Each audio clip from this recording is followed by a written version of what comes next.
Corrado. He's a contributor at Gulf State Analytics, focusing on the Horn of Africa. This attack comes as Somalia is stuck in a deep political crisis, and the country is still struggling with the coronavirus pandemic. Do you expect the security situation there to continue to deteriorate? Absolutely. As you said before, this attack occurred like around 5 hours ago, and it killed more than 20 people. And this occurred actually also close to the central prison of Mogadishu.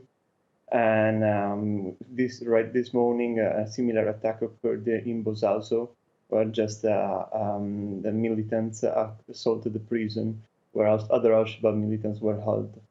So yes, as you said, this is of course a risk increases the tension, can only increase the tension in Somalia, as the political crisis was already striking the country, with recent clashes between the government and the opposition leaders after a failure to reach an agreement on the elections, which should have been held on February the 8th.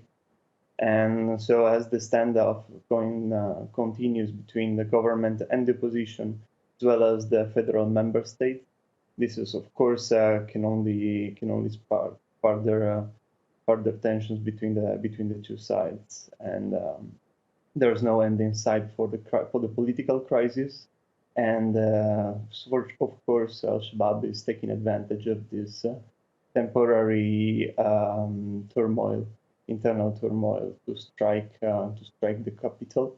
This has already happened in January in two major occasions, and other times in February. So Al-Shabab is pointing at the government, especially in hotels and restaurants where Somali officials often go to, and this strategy of tension might certainly not help the negotiation between the parties in the political crisis.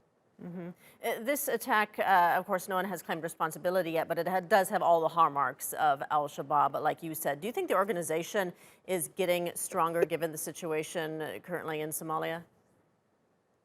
I think so. I mean, actually, compared to maybe what could be last year, the organization has more allies in Mogadishu, as there are simply more enemies of the government, of the current government.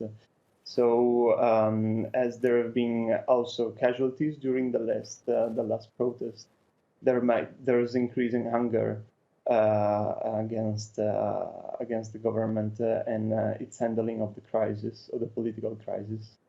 And of course, we see that there is a slight increase in the attacks, although Mogadishu has been the target of attacks quite regularly in the past decade.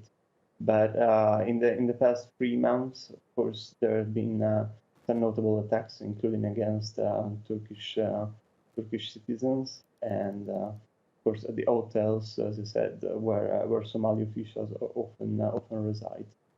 So definitely trying to take advantage of the crisis right now. Okay. All right. We're going to leave it there for now. Corrado, thank you.